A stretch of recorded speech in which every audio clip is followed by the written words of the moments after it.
Hey everyone! Tonight we're diving into the ingenious methods and surprising resourcefulness of ancient Egyptians, the everyday people who, against the odds of a scorching desert, mastered the art of preserving their food. From sun-drying secrets to clever storage solutions and harnessing the Nile's bounty, their story is one of survival, innovation, and an intimate understanding of their harsh environment. So before we delve into these ancient techniques, take a moment to like the video and subscribe, but only if you genuinely find this journey fascinating.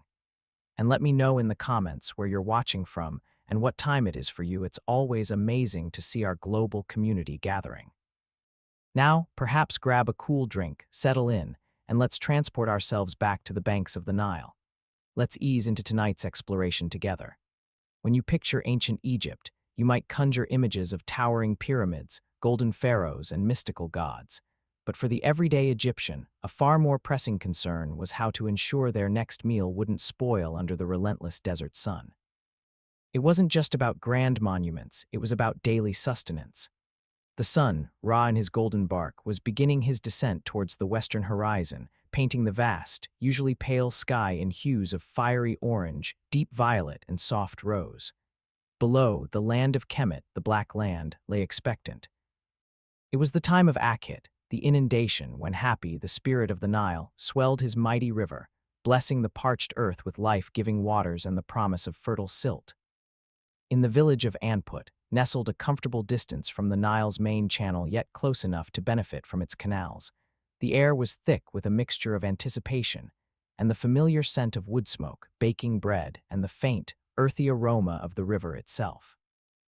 Nakht, a farmer whose skin was the color of rich river clay, tanned and toughened by countless seasons under Ra's gaze, stood surveying his fields. They were currently dry, cracked, and barren, awaiting the flood. His work in them was done for now. The true labor would begin when the waters receded. Now, his focus and that of his family was on what they had, not what they hoped to grow. Imhotep, Nakht called, his voice carrying easily in the still evening air. Come, boy, there is work yet before darkness claims the sky. His son Imhotep, a lad of 12 summers with his father's sturdy build and his mother's keen, observant eyes, emerged from their mud-brick dwelling. He had been attempting to fashion a small clay hippo, a creature he'd glimpsed once by the river marshes, but its legs kept crumbling. He wiped his dusty hands on his simple linen kilt. Yes, father. The silo, Nakht said, gesturing towards the conical mud-brick structure that stood beside their home, slightly raised on a platform of packed earth and stones to guard against ground moisture and pests. The last of the barley from Shemu's grace is inside. We must ensure it is well sealed before Hapi truly arrives. Your mother will need every grain when Parrot comes, and our hands are busy with planting. Together, father and son approached the granary. It wasn't as grand as the massive temple or state granaries that Imhotep had heard tales of, structures that could feed armies or entire districts. But it was theirs, the fruit of their labor, the key to their survival through the lean months. Nakht pulled away the heavy wooden plank that served as a door, revealing a small, dark opening. He ducked inside, Imhotep close behind. The air within was cool and smelled strongly of dry grain, a comforting, wholesome scent. It was dim, the only light filtering through the entrance. Nakht ran his hand along the smooth, plastered interior wall. Your grandfather taught me how to build this, he murmured, more to himself than to Imhotep. The bricks, made from Nile mud and straw, baked hard by Ra. The plaster, a mix of clay and chaff, to seal the cracks where no weevil might hide, no moisture creep. He scooped a handful of barley from the dwindling pile. The grains were hard, dry, and flowed like sand through his fingers. See, Imhotep, dry, this is the secret.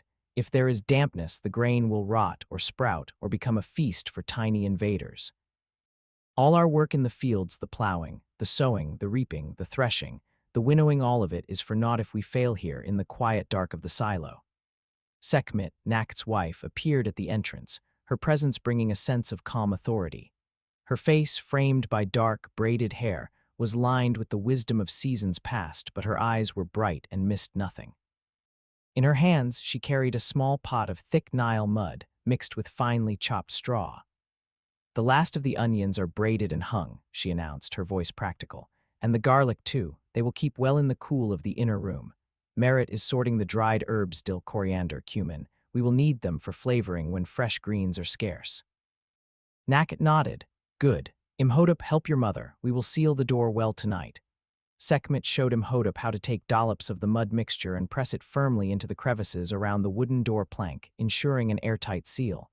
The smallest gap can invite disaster, my son, she explained, her fingers working deftly.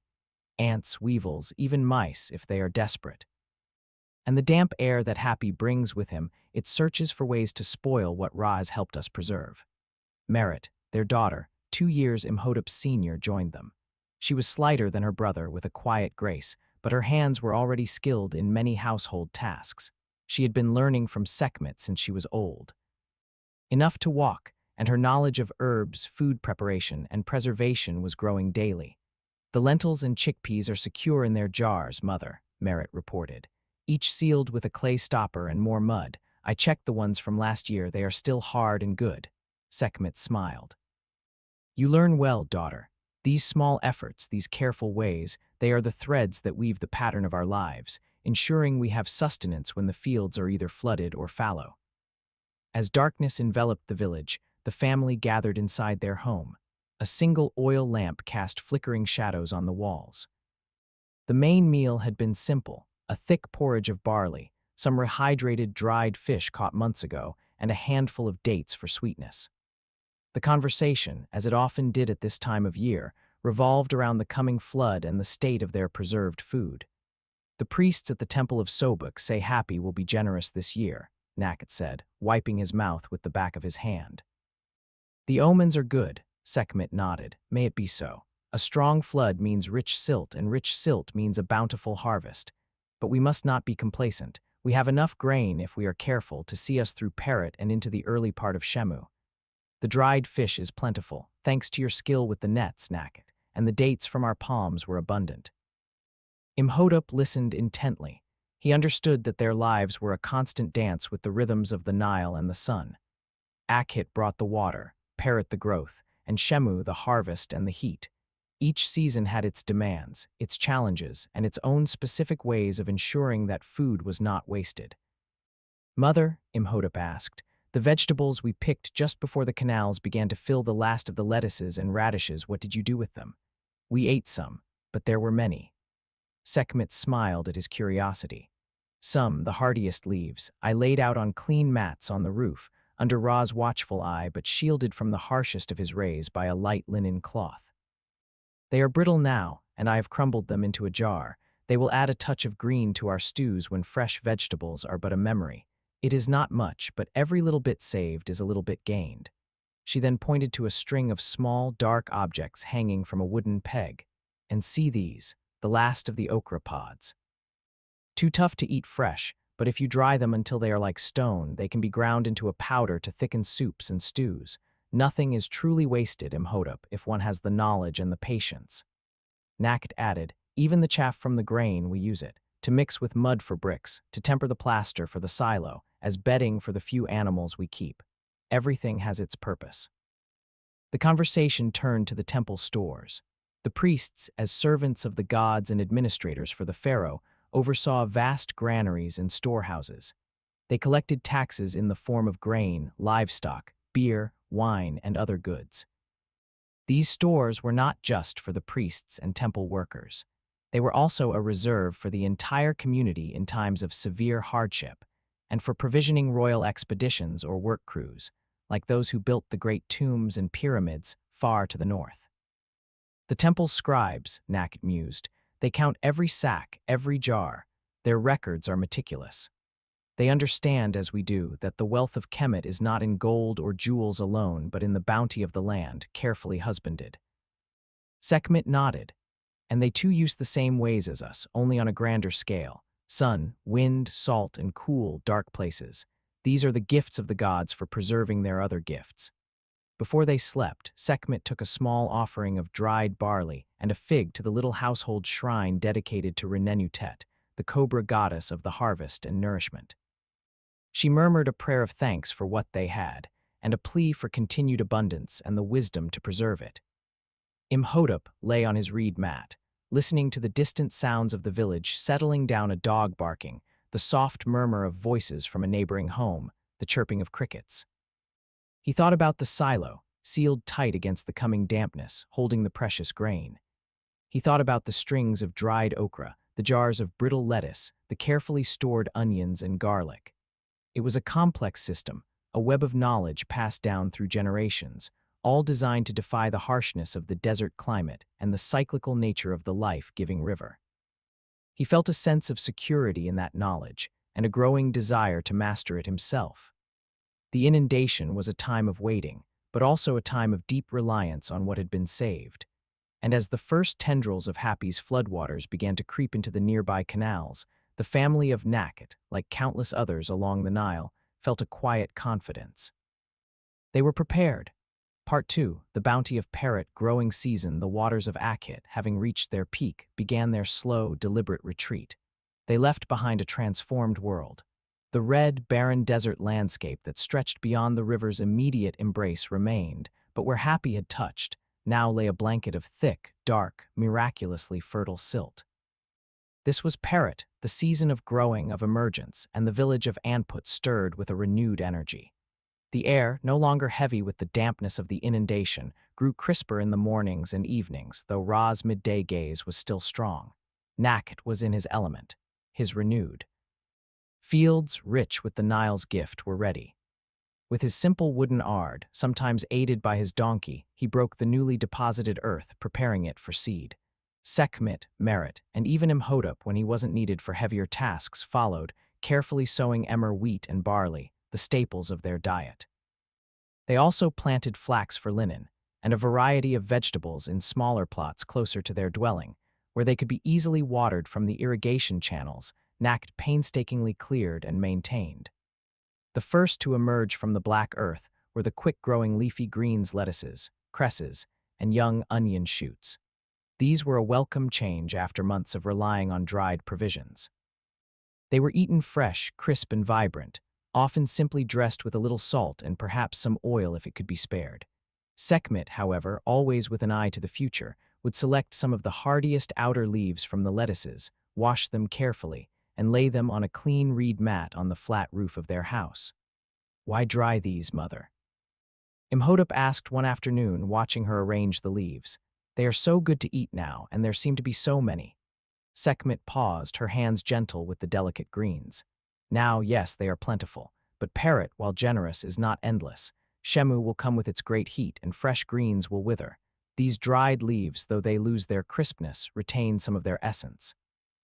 Crumbled into a winter stew, they remind us of Parrot's bounty and add a little nourishment when other things are scarce. It is the same with the dill and coriander we grow. Most we use fresh, but a portion is always hung in small bunches in the shade to dry, their seeds carefully collected later. As the main crops grew, another source of sustenance became readily available, the Nile's aquatic life. With the main flood receded, fish teemed in the canals, pools, and shallower parts of the river. Nakhet, skilled with both nets and spears, would often return with a plentiful catch tilapia, catfish, mullet, and perch. While some were cooked fresh, a large catch presented an immediate preservation challenge. One day Nakhet and Imhotep returned from the river, their reed basket overflowing with silvery, wriggling fish. Sekhmet and Merit met them, ready for the task ahead. "A good catch, husband," Sekhmet exclaimed, a pleased look on her face. "Happy has been generous indeed." "He has," Nakhet agreed, wiping sweat from his brow. "But Ra will be high soon, and these will not keep. We must work quickly." Under the shade of a woven reed canopy Nakhet had erected, the family set to work. This was a task Imhotep had witnessed many times, but now he was expected to take a more active role. "First, the gutting and cleaning," Sekhmet instructed, handing Imhotep a sharpened flint knife. "Slit them from vent to gills, remove all the innards. Be thorough, my son. Anything left inside will spoil the flesh. Scrape the scales if the fish is large and scaly like this perch." Imhotep, grimacing slightly at the slippery, messy task, carefully followed his mother's directions. Merit, already proficient, worked quickly beside him, her movements economical and precise. The discarded offal was collected, little went to waste. Some would be used as bait for more fishing, or buried in the garden plots to enrich the soil. Once cleaned, the fish were rinsed with precious water drawn from their household well. Then came the crucial step, salting. Sekhmet brought out a coarse sack filled with grayish crystals. This is natron from the Wadi el Natron, she explained, holding up a handful. A gift from the desert, strong and pure. It draws out the water from the flesh, and where there is no water, there is no life for the things that would make it rot. Sometimes, if natron was scarce or too costly to trade for, they would use common salt, painstakingly evaporated from saline marshes or traded from coastal regions. The cleaned fish were laid out in a shallow clay dish. Sekhmet and Merit took generous handfuls of the natron and rubbed it vigorously into the flesh and cavities of each fish. Some smaller fish were simply buried in a thick layer of salt. Larger fish were often split lengthwise, butterfly style, to expose more surface area to the salt and later, the sun. Every part must be touched by the salt, Sekhmet emphasized. Leave no place for decay to hide. The salted fish were then left in the shade for a few hours, or sometimes overnight if the catch was late in the day. During this time, the salt worked its magic, drawing out a surprising amount of liquid, which pooled in the bottom of the dish. This brine was discarded. The next morning, the real drying began. Nakt had constructed several drying racks, simple wooden frames with tautly stretched reed matting or nets positioned in a sunny, breezy spot away from too much dust. The salted fish were rinsed quickly to remove excess surface salt, then carefully arranged on these racks. The sun, Ra, is our greatest ally in this, Nakt told Imhotep, as they laid out the glistening fish. And the wind, Shu, who carries away the moisture, but we must also be wary of flies and other pests. To deter insects, they would sometimes burn a small, smoky fire of dung and green herbs nearby, the acrid smoke helping to keep the pests at bay. Sometimes, a light net of loosely woven flax would be draped over the racks. For several days, the fish lay under the sun, turned regularly by Merit or Imhotep to ensure even drying. They shrank, their flesh firming and darkening until they were stiff and hard, almost like wood. The smell, initially strong and fishy, mellowed into a more concentrated, savory aroma. How do we know when they are ready? Father, Imhotep asked, tapping one of the dried tilapia. It felt as unyielding as a piece of pottery. When they are so dry that they would snap rather than bend, Nakt explained. And when they feel light in your hand, properly dried, these fish will keep for many months, perhaps even until the next inundation, if stored carefully in a cool, dry place, wrapped in linen or placed in sealed clay jars. This dried fish, often called fessick in later times, would be a vital source of protein throughout the year. It could be eaten as it was, chewed slowly, or, more commonly, rehydrated by soaking in water before being cooked in stews or grilled over a fire. Fowling in the marshes also provided meat. Ducks, geese, and other waterfowl, caught in clap nets or with throwing sticks, were another welcome addition to their diet. While some were eaten fresh, prized catches, especially after a successful hunt, were also preserved. Sekhmet favored a method of salting and then potting the cooked meat in its own fat. The birds would be plucked, drawn, and then either dry salted or brined. After salting, they might be lightly smoked over a smoldering fire, which added flavor and further aided preservation. Then the birds were slowly cooked until tender. The rendered fat was carefully collected. The cooked meat, sometimes stripped from the bones, was packed tightly into earthenware jars, and the clarified, still warm fat was poured over it, completely submerging the meat. As the fat cooled, it solidified, creating an airtight seal that protected the meat from spoilage. This way, Sekhmet explained to Merit as they worked on a brace of ducks, the meat remains tender and flavorful for a long time, a taste of festival even in ordinary days if we are frugal with it. Meanwhile, in the fields, the lentils, chickpeas, and fava beans were maturing. These legumes were crucial. They were hardy, nutritious, and if dried properly, could be stored for exceptionally long periods.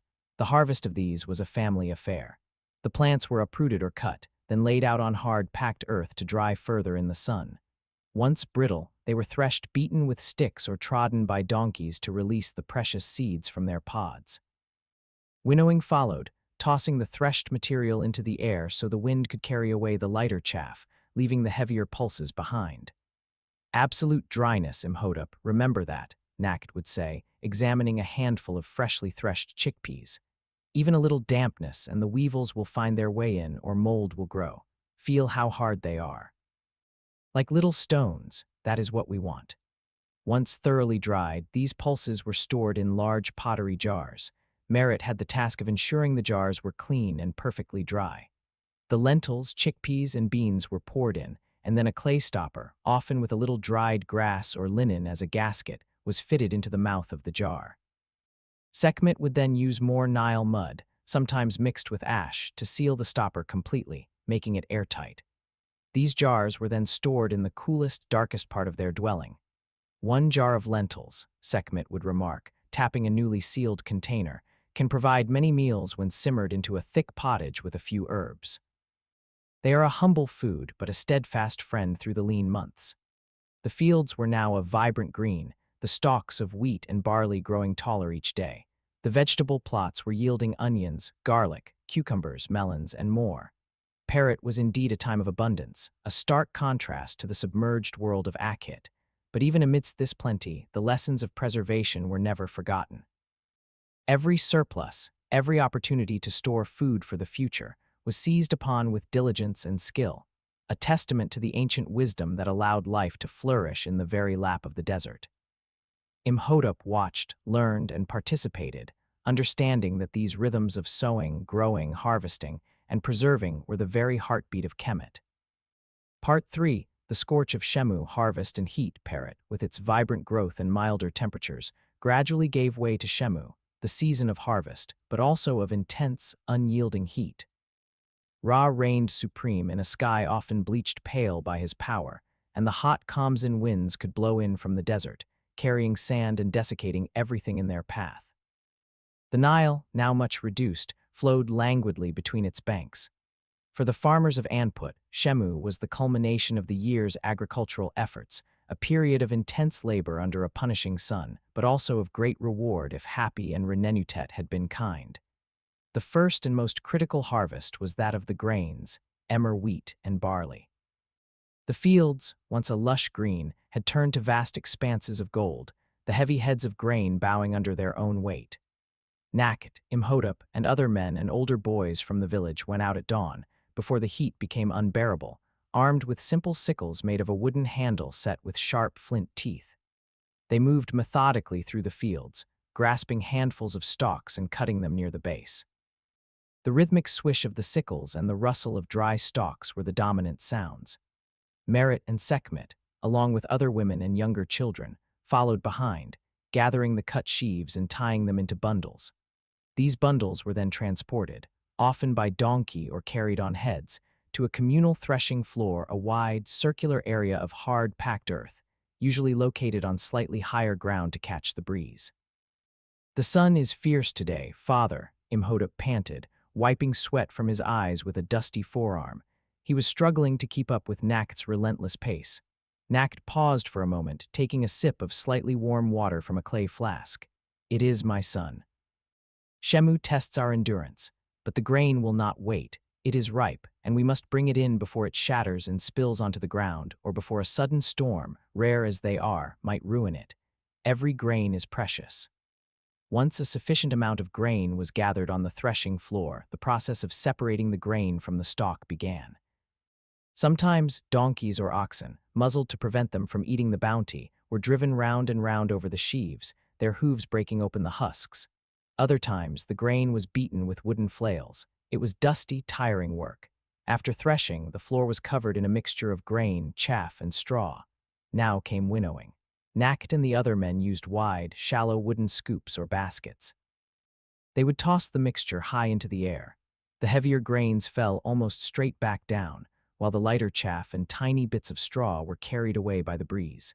It required skill to catch the wind just right, and a rhythm that was almost hypnotic to watch. Imhotep was allowed to try his hand at winnowing the lighter barley. He found it harder than it looked, often sending grains scattering too far or not getting enough lift to separate the chaff. Nakht chuckled. "Patience, Imhotep. Feel the wind. Let it be your partner, not your enemy. It is a dance." The cleaned grain was then gathered into sacks woven from flax or reed fibers, or into large baskets ready to be transported to the family silos or, for those who owed taxes or temple dues, to the larger granaries. But before it could be stored, one final, critical step remained, ensuring absolute dryness. Even though the Shemu's sun had already baked the grain in the fields, any residual moisture could be disastrous. Spread it thin, Sekhmet would call out as the grain was brought to their household. On clean reed mats laid out in the sunniest part of their courtyard, the threshed and winnowed grain was spread in a shallow layer. For several days it lay there, absorbing the full force of Ra's heat, turned regularly with wooden rakes or by hand.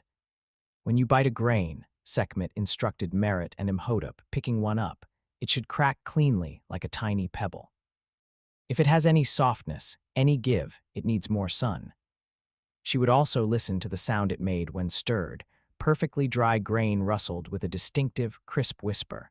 Only when Sekhmet was completely satisfied with its dryness was the grain finally committed to the cool darkness of their well-sealed silo. The opening was unsealed, the precious harvest poured or scooped in, and then the door was meticulously resealed with fresh mud and chaff, a ritual of security against the uncertainties of the future. Shemu was also the season for fruit. The date palms, iconic symbols of the oasis and the river valley, were heavy with their bounty. Dates were a cornerstone of Egyptian sweetness and sustenance. Many varieties dried naturally on the tree, the intense sun and dry air slowly removing their moisture, concentrating their sugars. These could be simply picked and stored. Imhotep loved climbing the rough trunks of the date palms belonging to their family.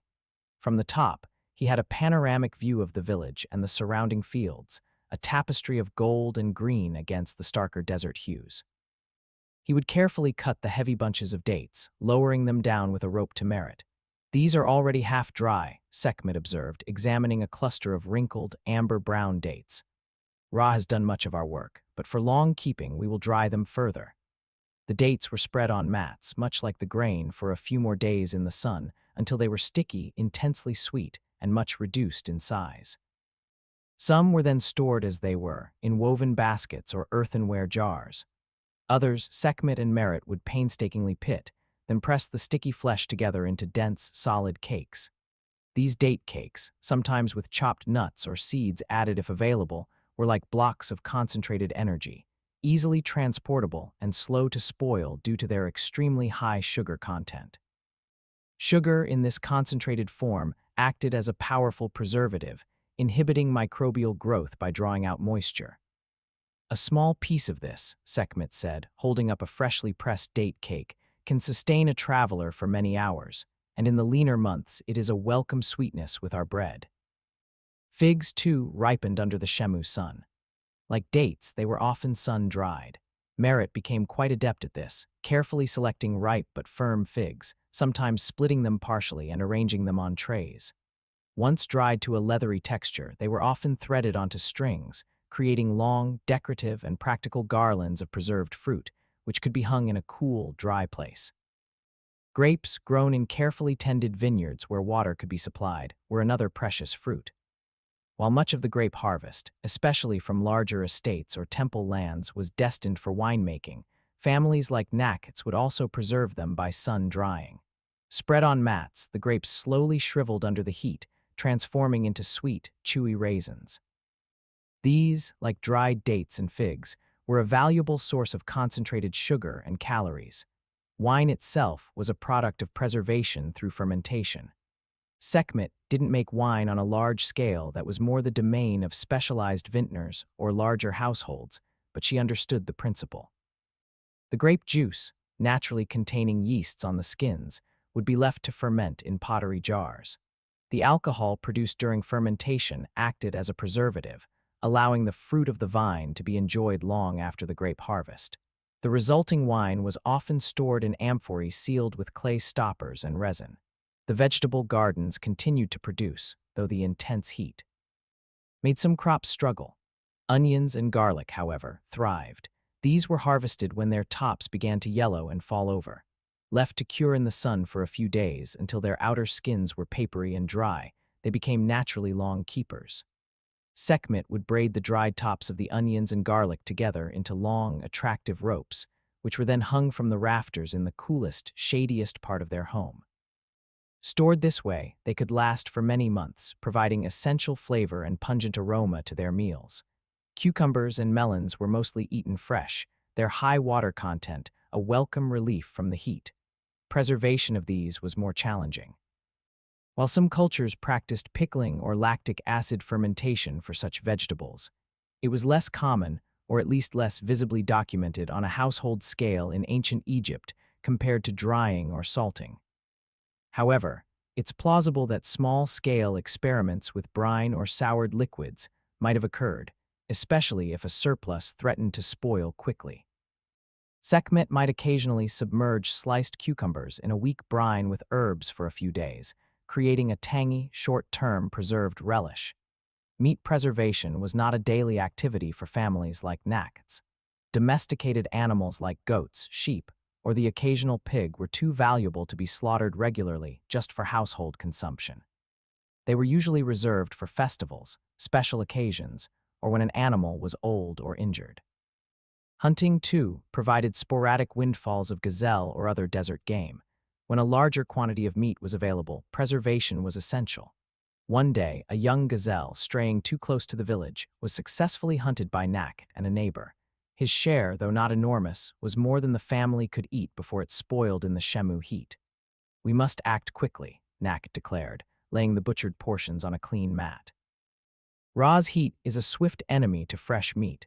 Sekhmet decided on two methods. Some of the leaner cuts were sliced into very thin strips.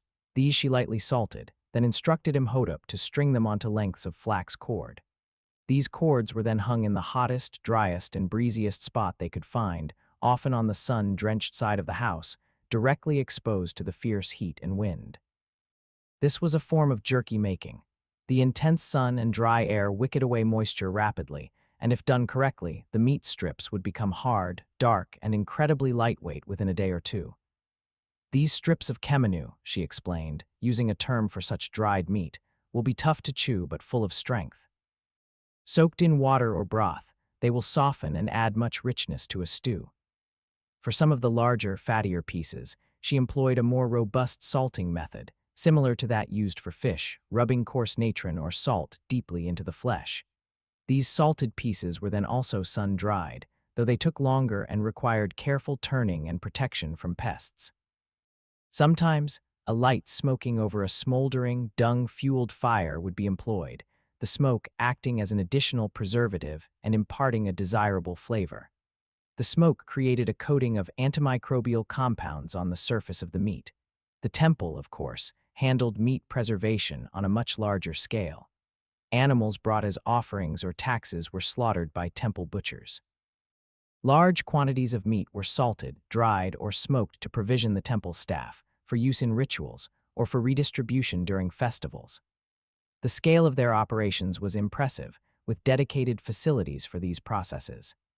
As Shemu drew towards its close, the granaries were full, the storage jars packed, and strings of dried fruits and vegetables adorned their home. The land, exhausted from yielding its bounty, lay parched and waiting once more for the kiss of the Nile. The heat was relentless, the air often still and heavy. It was a time when the cool shade of their mud-brick home was a true sanctuary. The family, tired but satisfied, knew they had done all they could. They had worked with the sun, the wind, and the ancient knowledge of their ancestors to transform the perishable abundance of Parrot and Shemu into a store of sustenance that would see them through the cycle once more. Imhotep, having actively participated in every stage, felt a deeper connection to the land, the river, and the intricate processes that sustained their lives. He understood that in Kemet, to live was to preserve. Part 4, Lean Times and Ingenuity, the fierce, desiccating heat of Shemu eventually began to soften, ever so slightly. The days remained long and hot, but the nights hinted at a subtle change. The people of Anput, their primary harvest labors completed, entered a period of watchful waiting, a bridge between the exhaustion of harvest and the renewal of the inundation. This was often a time when food resources, if not carefully managed, could dwindle. The fields were bare, baked hard by the sun. Fresh produce was scarce, limited to what might still grow in the most diligently watered household gardens. It was now that the true value of their preserved stores became most apparent.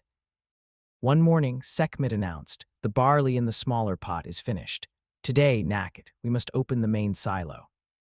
There was always a small sense of ceremony, mixed with a touch of apprehension when the family granary was unsealed after months of being closed. Nak carefully chipped away the dried mud seal around the wooden plank door. Imhotep stood by, holding a flickering oil lamp as his father pulled the plank free. A cool, dry, distinctly grainy aroma wafted out, the scent of stored wealth. Nak ducked inside, holding his own lamp high. He ran his hands through the top layer of barley, letting the grains trickle through his fingers. He sniffed them, examined them closely. "Good," he declared, his voice slightly muffled from within the silo. "It is. Dry, no sign of mold, no telltale trails of weevils. Your careful work in sealing it, Sekhmet and Ra's good drying have served us well." Imhotep peered inside. The mound of golden grain seemed vast in the dim light, a comforting sight. This was their security, their shield against hunger. Sekhmet scooped out a large basketful, the barley flowing with a soft, susurating sound. This would be ground to flour for their daily bread and porridge. The rehydration of other dried foods became a regular part of their daily routine. Dried fish, hard as boards, were soaked in changes of fresh water for several hours, or even overnight, to soften them and leach out some of the excess salt. Once rehydrated, the fish could be grilled over embers, added to stews, or flaked into barley porridge for added protein and flavor. "See how it plumps up, Merit." Sekhmet showed her daughter a piece of dried tilapia that had been soaking. "It will never be like fresh fish, but it carries the memory of the river's bounty, and it fills our bellies." Similarly, dried vegetables, the okra, the crumbled lettuce leaves, strips of sun-dried gourds or cucumbers they might have experimented with were added to cooking pots, slowly absorbing liquid and releasing their subtle flavors. The dried lentils and chickpeas, staples of their diet, were soaked and then simmered for long periods over a slow fire, often with onions and garlic from their hanging braids, and perhaps a pinch of dried herbs from Sekhmet's carefully hoarded collection. The resulting pottages were thick, nutritious, and filling. But life was not just about bare sustenance, it was also about the daily rituals that brought comfort and normalcy. Two of the most important of these involved fermentation, a form of preservation that transformed basic ingredients into something more: bread and beer. Every few days, Sekhmet or Merit would take a portion of the stored barley or emmer wheat. Grinding the grain was laborious work. Using a saddle quern, a slightly concave stone base, and a smaller, rounded handstone, they would kneel and rub the handstone back and forth, slowly reducing the hard grains to coarse flour. Imhotep, when he was strong enough, would sometimes help, finding it surprisingly tiring. The flour for their daily bread was not made with cultivated yeast as might be used in later eras. Instead, they relied on wild yeasts present in the air and in the flour itself. A portion of dough from a previous baking, a starter or mother dough, was often kept and incorporated into the new batch. This sourdough method, a form of controlled fermentation, not only leavened the bread but also imparted a characteristic tangy flavor. The lactic acid bacteria and yeasts in the starter culture also had a preservative effect, helping the bread to stay fresh longer than unfermented bread would, especially in the warm climate. The dough, once kneaded, was shaped into flat, round loaves or sometimes into conical forms and baked. Some baking was done on a hot clay griddle over an open fire, producing flatbreads. For thicker loaves, they had a cylindrical clay oven, open at the top. A fire was built inside, and once the walls were thoroughly heated, the embers were raked out and the dough slapped onto the hot interior surfaces to bake. The smell of baking bread, warm and comforting, was a daily blessing. Beer, or henket, was even more central to the ancient Egyptian diet than bread, consumed by men, women, and children of all social classes. It was nutritious, a source of calories and B vitamins, and safer to drink than potentially contaminated water. The brewing of beer was primarily a domestic task, managed by women like Sekhmet. The process usually began with specially prepared beer bread or bapir. Barley or emmer wheat was lightly malted, sprouted, and then dried, which developed enzymes necessary for converting starches to fermentable sugars. This malted grain was then coarsely ground, mixed with water to form a dough, and lightly baked, just enough to cook the outside but leave the inside somewhat raw and enzyme-rich.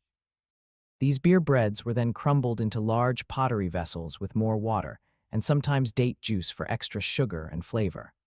Wild yeasts, or again, a starter from a previous brew, would initiate fermentation. Imhotep watched, fascinated, as Sekhmet prepared a batch. She crumbled the slightly sweet, fragrant beer breads into a large clay jar, adding water and a handful of crushed dates. She then covered the jar with a loose cloth. "Now we let the unseen spirits do their work," she said with a smile, referring to the mystery of fermentation. Within a day or so, the mixture would begin to bubble and froth as the yeasts consumed the sugars and produced alcohol and carbon dioxide. After a few days of fermentation, the resulting liquid, thick, cloudy, and mildly alcoholic, was strained through a sieve or cloth into another jar. This beer was not the clear, highly carbonated beverage of modern times, but more of a nutritious, slightly sour beer gruel. It did not keep for very long, perhaps a few days, so it was brewed regularly in relatively small batches. The alcohol content, though generally low, acted as a preservative, killing or inhibiting many harmful bacteria that might be present in water. "Beer is the drink of life, my children," Nakht would say, enjoying a cool draft after a day spent mending tools or clearing irrigation ditches in anticipation of the next flood. "It quenches thirst, fills the belly, and gladdens the heart." Honey was another precious commodity, valued both as a sweetener and a preservative.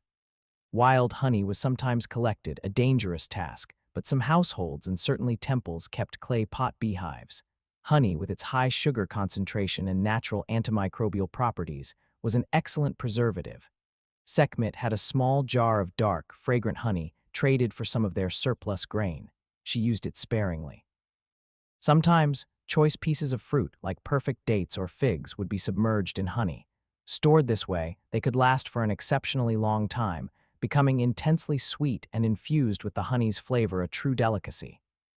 "This is a treasure," she told Merit, carefully spooning a little honey over some selected dates. "A gift from the bays and a taste of Ra's sweetness kept safe through the dark months." Oils, too, played a role. While primarily used for cooking, anointing the skin, or as fuel for lamps, some oils had preservative qualities. The most common were sesame oil, moringa oil, and castor oil, though castor oil was more for lamps and medicinal purposes. There is some suggestion that certain preserved foods, particularly dried fruits like dates, might have been lightly coated in oil. This would create an anaerobic barrier, preventing contact with oxygen and moisture, thereby inhibiting mold growth and rancidity, and also helping to keep the fruit pliable. Sekhmet would sometimes rub a tiny amount of moringa oil onto her hands and then lightly coat the best of their dried dates, giving them a subtle sheen and, she believed, extending their keeping qualities. During these lean months, ingenuity and resourcefulness were key. Nothing was wasted. Bones from fish or the rare meat meal were boiled for broth. Stale bread was crumbled into beer or stews. Even the dregs from beer making could be used as animal feed or to start a new batch of bread. Imhotep observed it all. He saw how the hard work of Shemu and Parrot translated into sustenance during this quieter waiting period. He saw how different methods of preservation complemented each other, drying for bulk staples like grain and fish, salting for meats and fish, fermentation for bread and beer, sugar preservation for fruits with honey or by concentration. He saw how his mother's careful management of these resources ensured that their family ate adequately, even when the land outside was barren. The days were punctuated by the routines of maintaining their stores and preparing meals from them.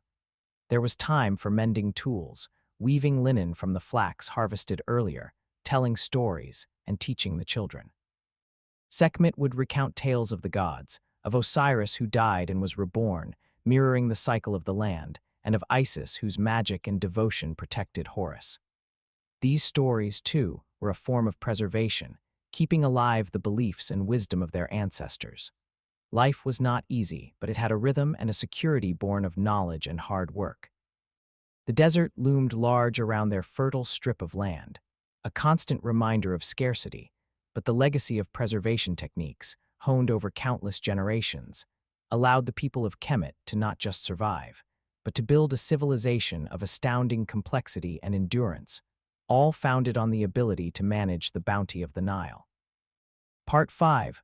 A Crisis and Resilience, the Rhythm of Anticipation for Akhit, the Inundation, began to build in Anput as the hottest days of Shemu finally relented. Villagers scanned the southern horizon daily, watching for the first signs of Happy's approach, the telltale rise in humidity, the subtle shift in the wind's scent. Nakit, like other farmers, had made his preparations, his fields cleared, his irrigation ditches ready for the life-giving flood. Their household stores, while not overflowing, were adequate, a testament to Sekhmet's careful management and the efficacy of their preservation methods. But this year, Happy was reluctant. The days turned into weeks, and the Nile remained stubbornly low, a sluggish brown ribbon far below its usual flood levels. A murmur of anxiety began to ripple through Anput and the neighboring villages. The priests at the local temple of Sobuk, the crocodile god associated with the Nile's fertility, redoubled their offerings and incantations, but the river god seemed deaf to their pleas. "The inundation is weak," Nakht announced grimly one evening, returning from a meeting with other village elders by the riverbank. His face was etched with worry. "The oldest among us cannot recall a time it has been so delayed, so meager." Sekhmet's brow furrowed. A low Nile means less silt, less land to cultivate. It means a poor harvest to come. The implications were dire. A poor harvest meant hunger, not just for their family, but for the entire region. The state granaries, while vast, could be depleted if several regions suffered. Then, as if the reluctant river wasn't crisis enough, a new menace appeared. From the east, from the vast desert wastes, came a shimmering, rustling cloud that blotted out the sun. Locusts, a devastating swarm driven by some unseen force, descended upon the already stressed vegetation along the Nile. What little greenery had clung to life in unirrigated patches, the precious date palms, the kitchen gardens that families like Nakht struggled to maintain with well water all, were under threat. Panic erupted. Villagers rushed out with sticks, cloths, anything to beat away the voracious insects. The noise was deafening, the roar of a million wings, the frantic shouts of people, the banging of pots and pans. Imhotep, Merit, Nakht, and Sekhmet joined the desperate battle, trying to protect their small patch of still-producing okra and the precious date palms that were their insurance against total crop failure. For days, the plague continued. When the main swarm finally moved on, leaving a trail of devastation, the land looked even more desolate. Many of the date palms were stripped bare. Kitchen gardens were ravaged. The mood in Anput was somber. 2 blows from the gods, Nakht sighed, surveying their own damaged date trees. Some fruit remained high up, but the lower, more accessible bunches were gone. A weak flood, and now the locusts. Renenutet has turned her face from us. Sekhmet, though clearly worried, maintained her composure. "We must not despair, Nakht. We have faced lean times before. This is why we store, why we preserve. Now more than ever. Our knowledge will be tested." The community council met. Food rationing was discussed. An appeal was sent to the regional governor, the Nomarch, for aid from the central storehouses, but word came back that many districts were suffering, and help would be limited and slow in coming. It was in this crucible of crisis that the true strength of their preserved food supply and the wisdom of their ancestors shone through. The grain in their silo, carefully dried and sealed, was untouched by the locusts and safe from the immediate effects of the failed inundation. Their jars of dried lentils, chickpeas, and beans remained a solid bastion of protein and calories. The strings of dried fish hanging in their storeroom promised savory meals. The date cakes, intensely sweet and compact, were a concentrated source of energy. "Our silo is our shield," Sekhmet declared to the family. "We will measure our grain carefully. Every handful must count." Nakht nodded. "The dried fish must last. We will have less fresh catch if the river remains so low." Meals became simpler, more frugal. The barley porridge was made with a little less flour. The pieces of rehydrated fish in their stews were smaller, but they did not starve. They had bread baked from their own grain, leavened by their faithful starter. They had beer brewed in careful batches, providing vital hydration and nutrients. Sekhmet's foresight in drying even small quantities of greens and herbs proved invaluable. A pinch of dried dill or crumbled lettuce leaves added a touch of flavor and variety to the otherwise monotonous diet of grain and pulses. The onions and garlic, braided and hanging, were used sparingly but effectively to make the simple fare more palatable. The crisis highlighted the success of certain preservation methods. The sun-dried and salted fish were proving their worth. The meticulously dried grains and pulses were the bedrock of their survival. The date cakes, made from fruit harvested before the locusts, were a godsend. Even the less common preserves, like the small pot of duck meat conserved in fat, became a precious resource, used for a rare, morale-boosting meal. Some methods, or rather, some preserved goods, fared less well if not perfectly executed. One neighbor, who had been less diligent in drying his grain, opened his silo to find a significant portion ruined by mold and weevils, a devastating loss. Another family, who had stored their dried fish in a slightly damp corner, found some of it softened and spoiled. These incidents served as stark reminders of the precision required. Sekhmet's wisdom in managing their resources was crucial. She knew exactly how much they had, and she planned their consumption meticulously. She ensured that nothing was wasted. Water used for soaking fish or pulses was reused for the small, surviving plants in their garden. Every crumb of bread was consumed. Imhotep and Merit watched their parents with a new level of understanding. They saw not just the physical labor of preservation, but the mental fortitude and careful planning it required, especially in times of crisis. They helped with rationing, with the careful preparation of meals, learning firsthand the value of every preserved morsel.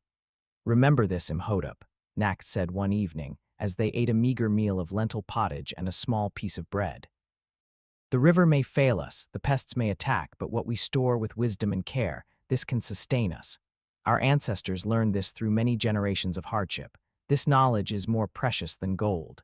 As the weeks wore on, the community pulled together. Families shared what little surplus they might have. Those with more secure stores helped those whose losses had been greater. The temple, though its own resources were strained, distributed some grain from its reserves, prioritizing the most vulnerable. Offerings to the gods, particularly Osiris, lord of the afterlife and resurrection, and thus symbolically of agricultural renewal, and Renenutet, goddess of the harvest, became more fervent. They prayed for a return to Maat, the divine order and balance, for the river to rise again, for the land to heal. The lean period was long and difficult.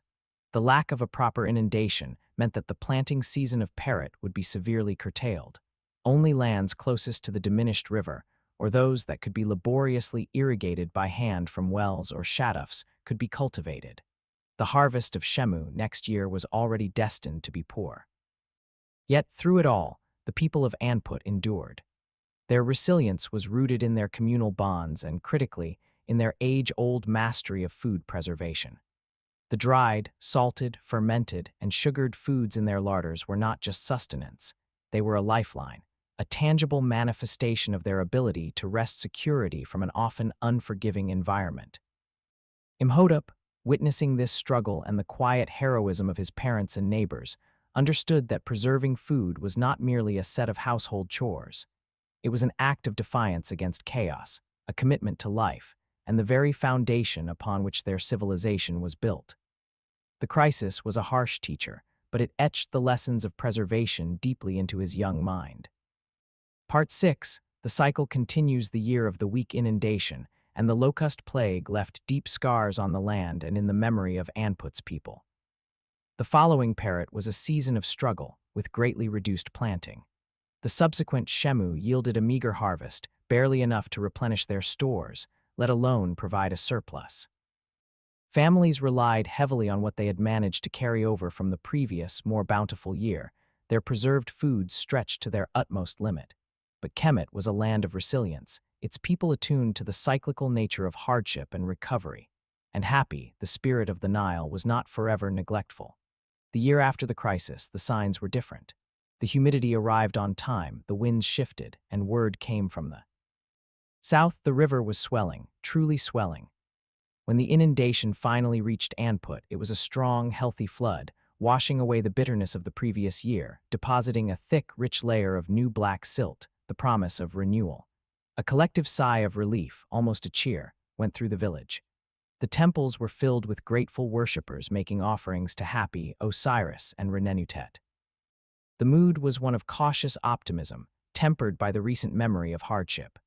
Nak stood with Imhotep, now a young man approaching 15 summers, by the edge of their newly fertile fields. The dark, wet earth gleamed under Ra's morning light. "This, my son," Nak said, his voice filled with emotion, is the true gold of Kemet, more precious than anything the desert mines can offer. And it is a reminder the cycles continue. Lean years follow fat years, and fat years, if the gods are willing, follow lean ones. Our task is to bridge the gaps. Imhotep nodded, his gaze sweeping over the rich land. The lessons of the crisis year were etched into his mind. He had seen firsthand how their stored food, the product of generations of accumulated wisdom, had been the difference between survival and disaster. He had also seen the consequences of neglect or error in preservation, how quickly hope could turn to despair if the ancient rules were not followed. During the difficult year, Imhotep and Merit had taken on even more responsibility. Merit was now fully adept at managing the household's preserved foods, her judgment as keen as Sekhmet's in assessing the quality of dried goods, the right moment to open a sealed jar, or the precise amount of salt needed for preserving a catch of fish. She had developed a particular skill in drying fruits and herbs, her arrangements on the drying mats almost an art form, maximizing exposure to sun and air while ensuring cleanliness. Imhotep had become his father's shadow in the fields and by the river, but also his apprentice in the arts of storage. He understood the construction of the silo, the importance of its plastered walls and raised foundation. He had learned to read the signs of the grain, to know by feel and smell if it was dry enough for long keeping. He had mastered the techniques of salting and sun-drying fish, his hands now deft and efficient in the once unpleasant task of gutting and cleaning. Sekhmet watched her children with quiet pride. The knowledge was passing, as it always had, from one generation to the next. "You have learned well, both of you," she said one evening, as they sat together after a simple but satisfying meal. The new planting was underway and a sense of normalcy was returning. "The ways of our ancestors are safe in your hands. The crisis taught us much, Mother," Merit said softly, "more than many good years could have." "Indeed," Nacht agreed, "a hard lesson but a lasting one. Never take the bounty for granted. Always prepare, always preserve." As the seasons turned once more into the familiar rhythm Akhit's flood, Parrot's growth, Shemu's harvest, the family of Nacht applied their skills with renewed diligence. The grain harvest, when it came, was plentiful. The silo was filled to capacity, its door sealed with extra care. The date palms, recovered from the locust attack, yielded a good crop, and Merit oversaw the drying and pressing of date cakes with meticulous attention. Imhotep, fishing with his father, helped preserve a large catch of mullet, his salting technique now confident and sure. They experimented, too, building on the ancient foundations. Imhotep, remembering the smoky fire used to deter flies from drying fish, wondered if more deliberate smoking could enhance preservation for certain meats. With Nacht's guidance, they built a small enclosed smoking hut from mud bricks, where strips of salted goat meat from an old animal that had to be culled were hung over a slow, smoldering fire of dried dung and aromatic wood chips for several days. The resulting meat was deeply flavored and, they found, kept exceptionally well. Merit, observing how honey preserved fruits, wondered about other sweet saps. While not widely available, she knew of certain acacia trees that sometimes exuded a sweet gum. She collected a little and tried mixing it with crushed dried berries, finding it created a passable, if not as effective, preserved sweet. The core techniques, however, remained unchanged, their efficacy proven over millennia, drying, the paramount method for grains, pulses, fish, meat, fruits, and vegetables, using the relentless power of the sun and the dry desert air. Salting, using natron or common salt to draw out moisture and kill microbes, essential for fish and meat. Fermentation, transforming grains and fruits into bread, beer, and wine, with alcohol and organic acids acting as preservatives. Sugar preservation, utilizing the high sugar content of dates and honey to create an inhospitable environment for spoilage organisms. Cool and airtight storage, employing pottery, mud brick silos, and cellars to protect preserved foods from pests, moisture, light, and air. Oil and fat potting, creating an anaerobic barrier for cooked meats or certain fruits. These were not just individual techniques, but an integrated system, deeply interwoven with their agricultural practices, social structures, and religious beliefs.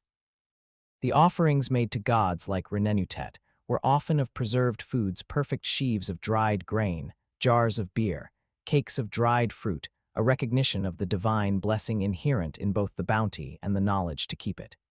Years passed.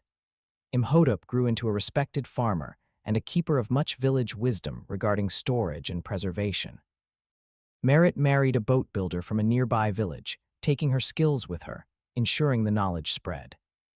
Nakht and Sekhmet aged, their movements slower, but their eyes still bright with the satisfaction of a life lived in harmony with the great river and its cycles, their legacy secure in their children and the well-stocked larders they had.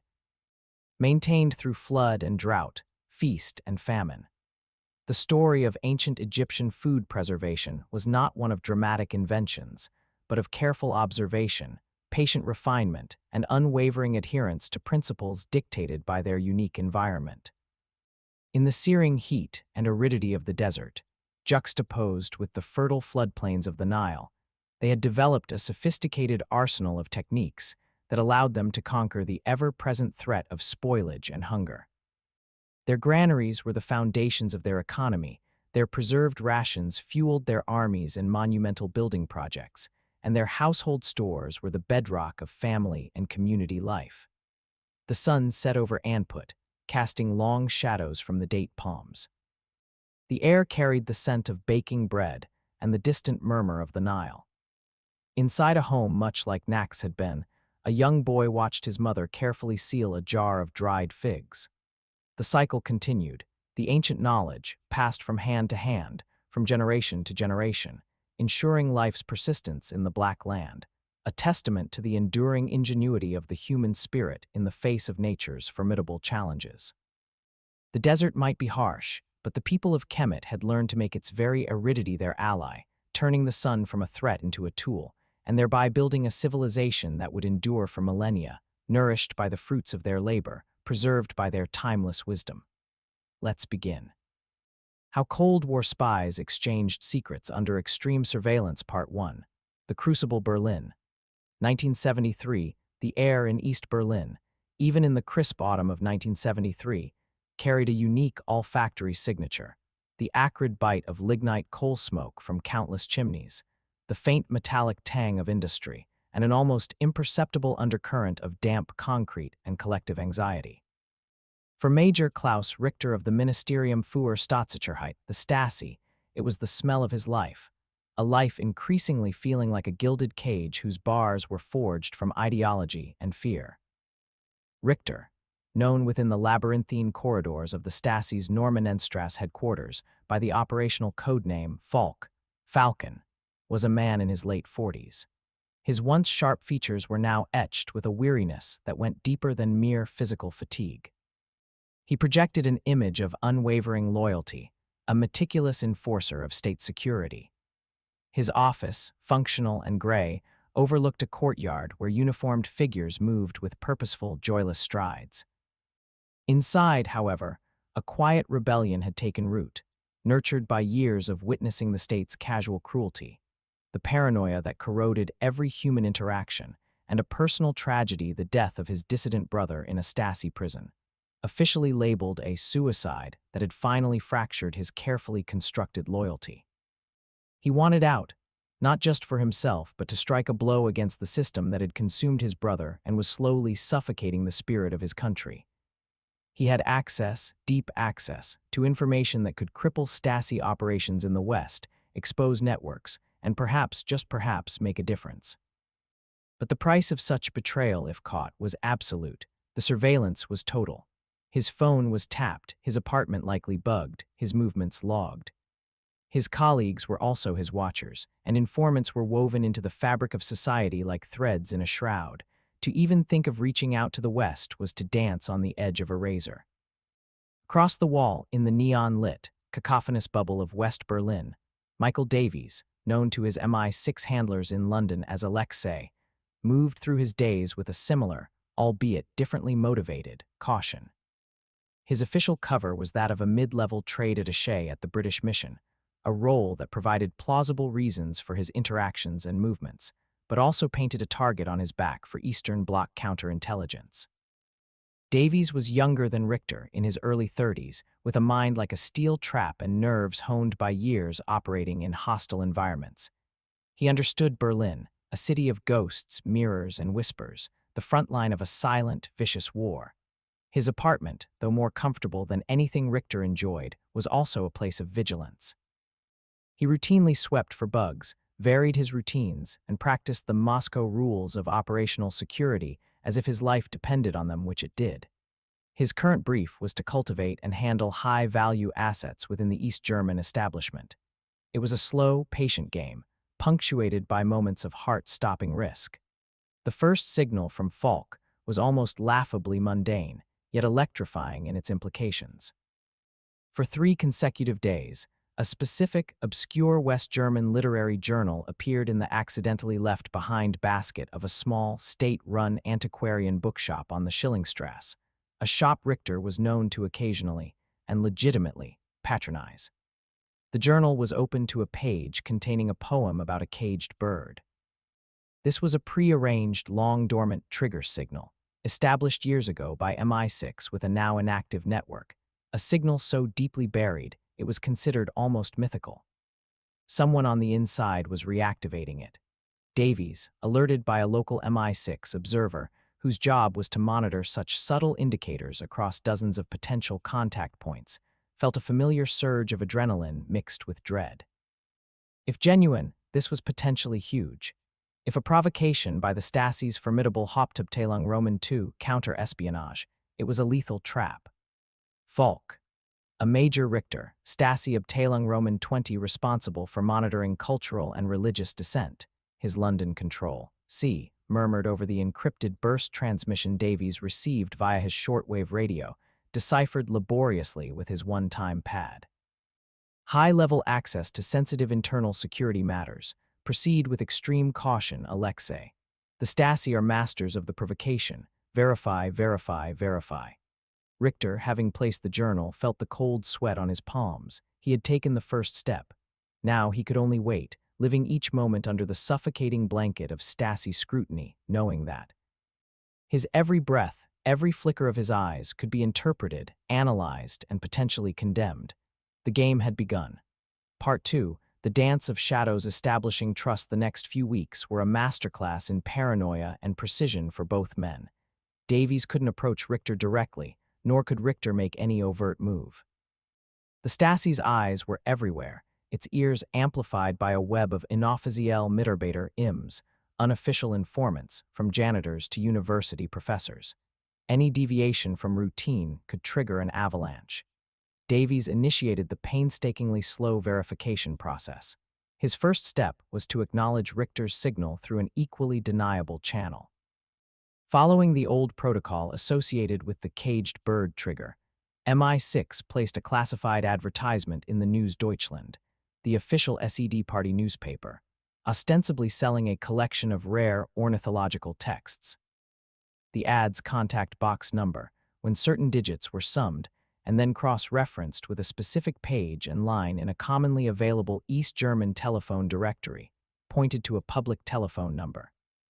This number, if called at a precise time, would play a pre-recorded, innocuous message about museum opening hours. The length of this recording, in seconds, was the key. A specific duration meant signal received, awaiting authentication. Another meant danger, abort. Richter, his heart hammering, bought the News Deutschland from his usual kiosk. The casualness of the act felt like a performance on a global stage. At home, in the perceived privacy of his small apartment, though he always assumed it was bugged, he decoded the box number. The calculation led him to the public telephone. He knew calling it himself was too risky. Instead, he used a disgruntled, low-level clerk in another department whom Richter had subtly compromised months earlier with a minor currency exchange infraction, holding the knowledge as leverage. Richter instructed the clerk, under a plausible pretext of checking a bureaucratic detail, to call the number at the exact time and report back on the message. The clerk returned, grumbling about the pointlessness of the call but confirming the museum hours message. He also, crucially, mentioned how long he'd been kept waiting for the recording to finish. The duration matched the signal received protocol. Richter allowed himself a small, internal sigh of relief. Phase 1 complete. Now, it was Richter's turn to offer proof of his bona fides. He needed to pass a small, verifiable piece of intelligence without exposing himself. He chose a low-risk item, the upcoming, unannounced reassignment schedule for 3 mid-level Stasi officers in a non-critical department. It was information not yet public, difficult for the West to obtain quickly, but ultimately of minor strategic value, perfect for authentication. He typed the information on a thin sheet of rice paper using a manual typewriter with a common typeface. He then folded it into a tiny square and wrapped it in cellophane from a cigarette packet. The delivery method would be a classic dead drop.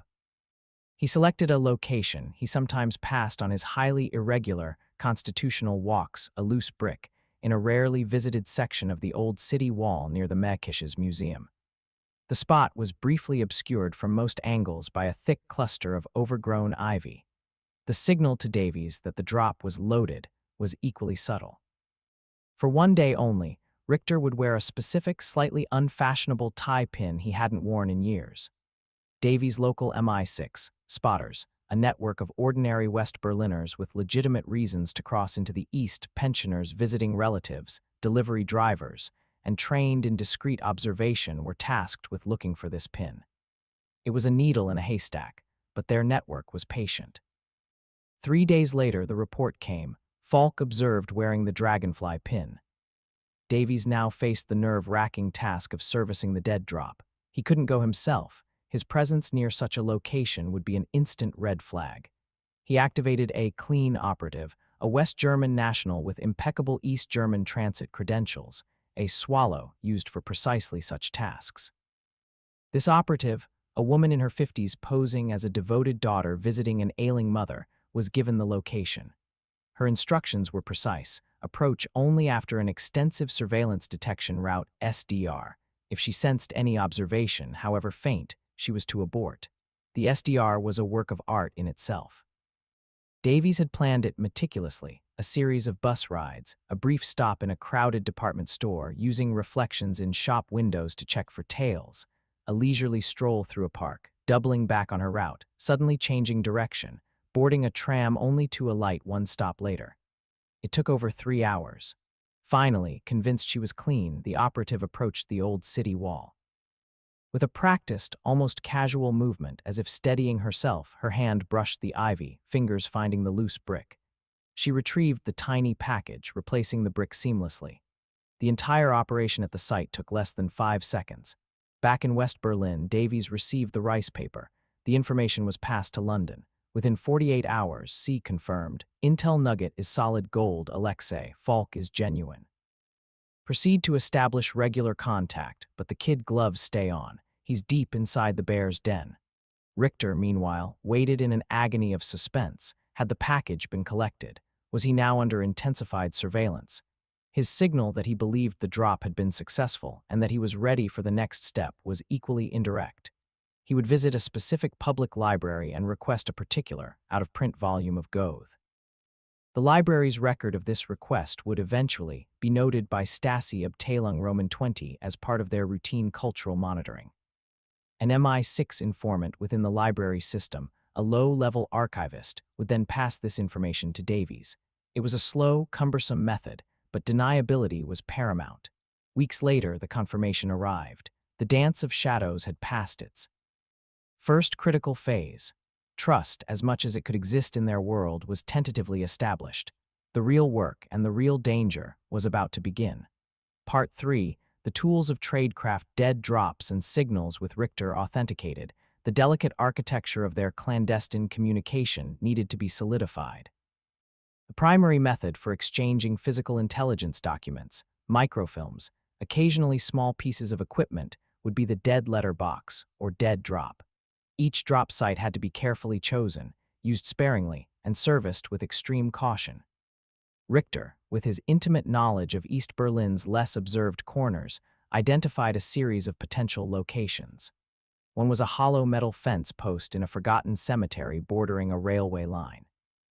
The cap of the post could be subtly loosened, a small waterproof container inserted, and the cap replaced.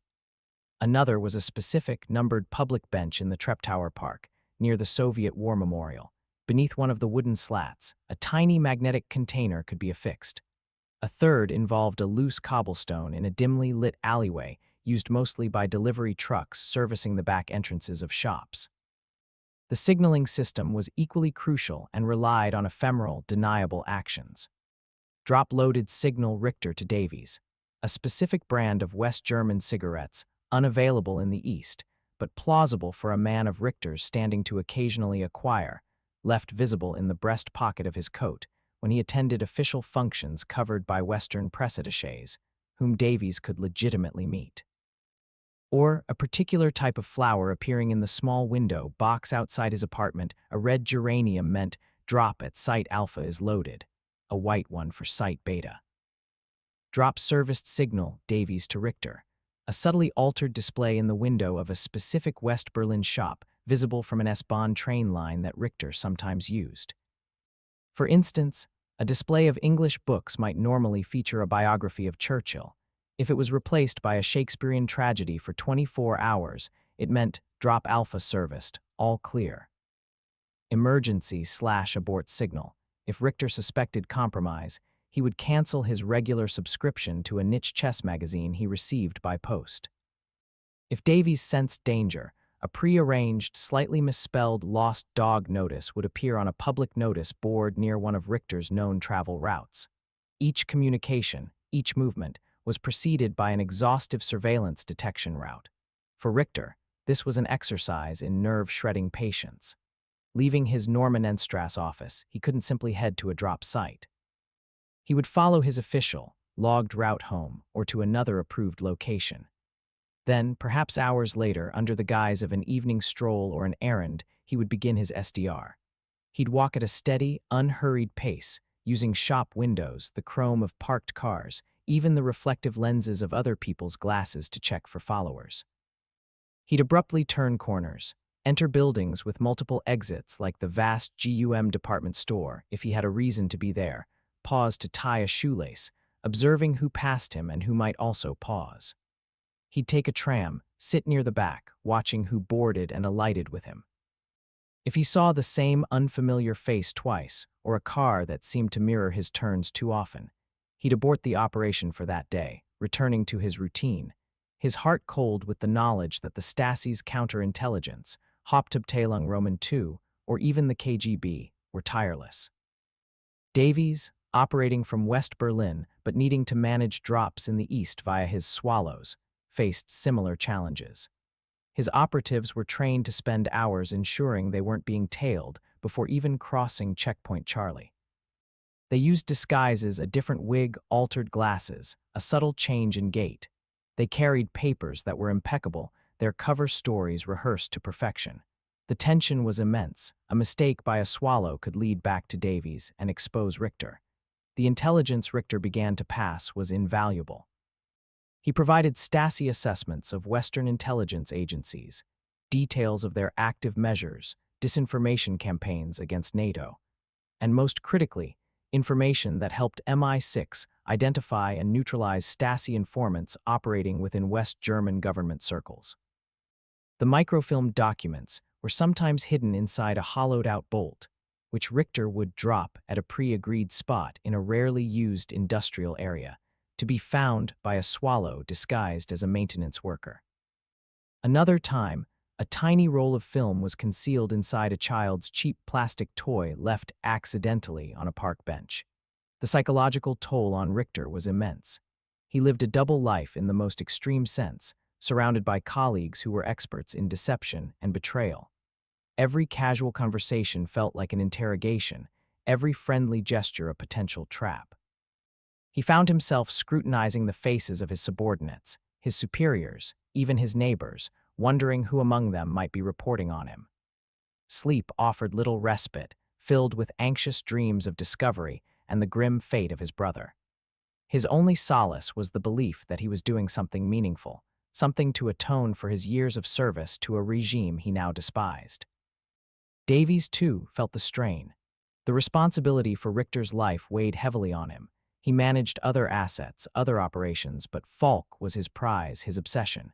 He pored over maps of East Berlin, memorizing routes, contingency plans, emergency exfiltration options that were mostly theoretical in their chances of success. His apartment, despite its Western comforts, felt like a command bunker in a siege. He drank too much black coffee, smoked too many cigarettes, and saw the wary, hunted look in his own eyes when he caught his reflection. Oberst Eugen Bauer of Stasi Hauptabteilung Roman II was a man who embodied the system Richter sought to betray. Bauer was sharp, ruthless, and utterly devoted to the state.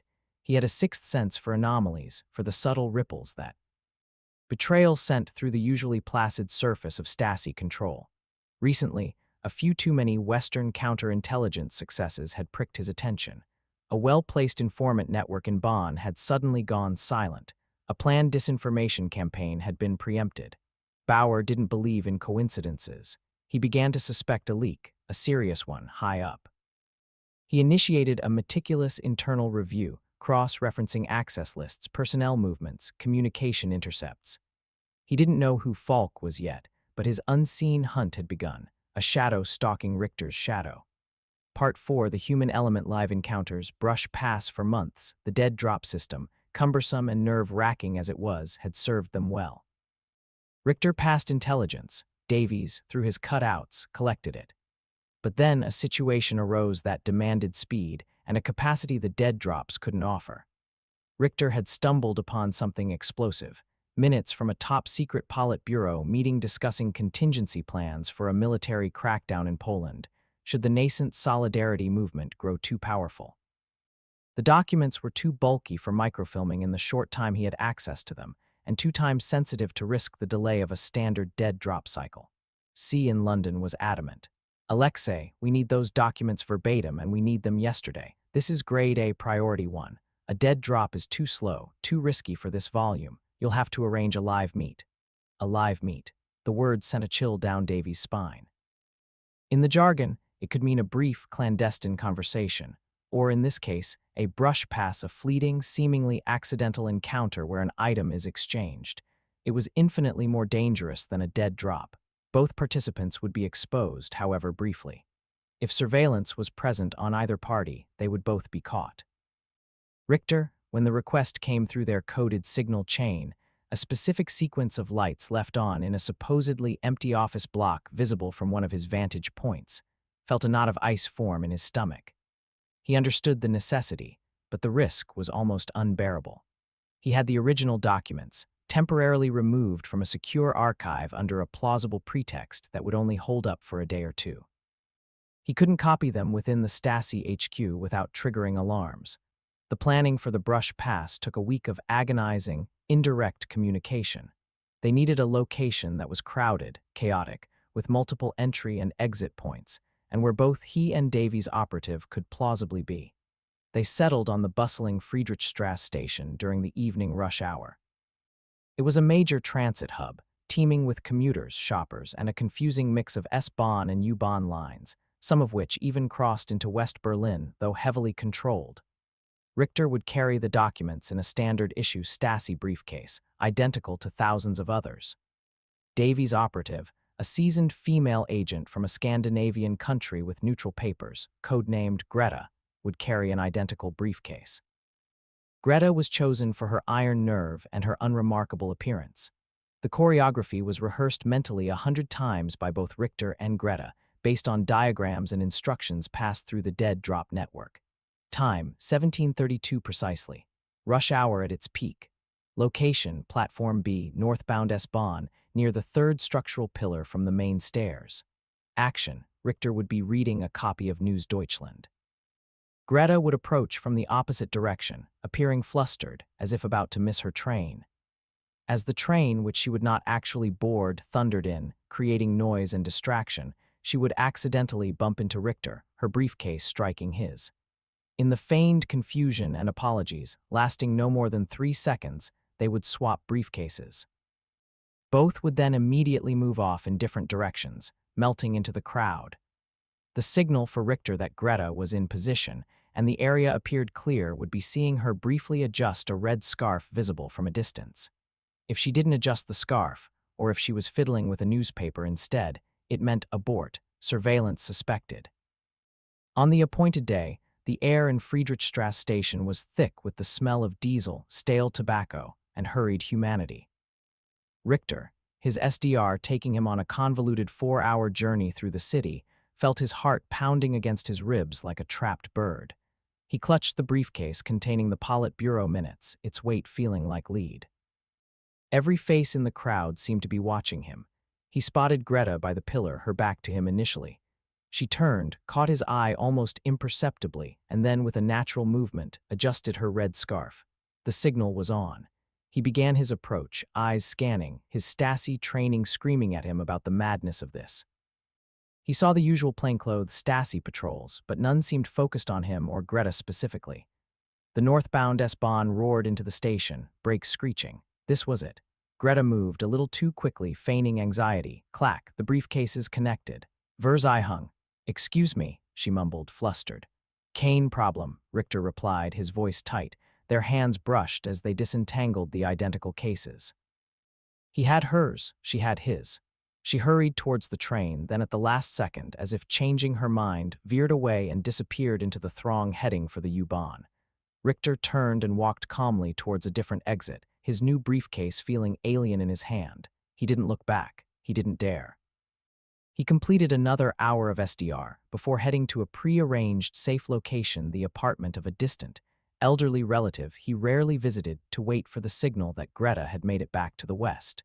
The signal, when it came hours later via a coded phrase in a late-night radio broadcast from a West Berlin station, was almost an anticlimax.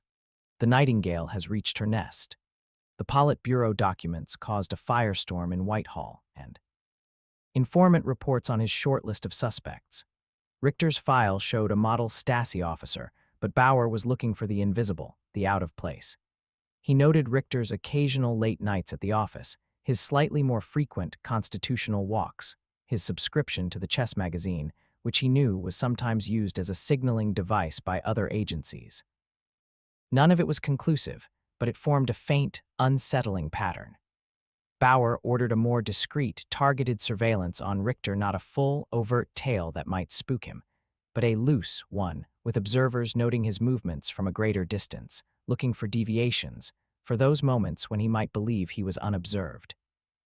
The invisible ink of their communications was becoming fainter, the margins for error shrinking. Both Richter and Davies knew that their elaborate system of signals, drops, and concealments was a delicate house of cards. The slightest tremor, the smallest mistake, could bring it all crashing down. Part 6. The Net Titan's compromise and evasion. The first tangible sign that Oberst Bauer's net was closing came not directly to Richter, but through a tremor in his peripheral network. The unwitting technician in the archival department, whom Richter had occasionally used for microfilming, was abruptly transferred to a remote outpost on the Polish border. Officially, it was a routine reassignment. Unofficially, Richter heard whispers of an internal security review in that section. It was a chillingly close call. Richter hadn't used him for months, but the proximity was unnerving. Had the technician said something? Or was it just Bauer's methodical sweep, tightening screws everywhere? Then, a more direct blow. One of Richter's carefully selected dead drop sites, the hollow fence post in the cemetery, was suddenly declared off-limits due to unforeseen structural instability. A flimsy excuse. Richter had been planning to use it for a small but significant data transfer concerning Stasi infiltration of West German student groups. He had already signaled Davies' network via a subtly changed brand of tea left on his desk, noted by the cleaner informant, that the drop would be loaded. Now, he had to abort, and fast. He used his emergency signal. He abruptly stopped taking his usual brand of saccharin tablets for his coffee. A tiny detail that one of his closer office colleagues, a low-level Stasi gossip, who was also, ironically, and my sixth sleeper informant, recruited years ago and left dormant, was tasked to notice and report up her own clandestine chain. The message, when it finally filtered through to Davies, was stark. Falk aborting scheduled drop. Suspects compromise at Site Gamma. Davies felt a surge of cold fear.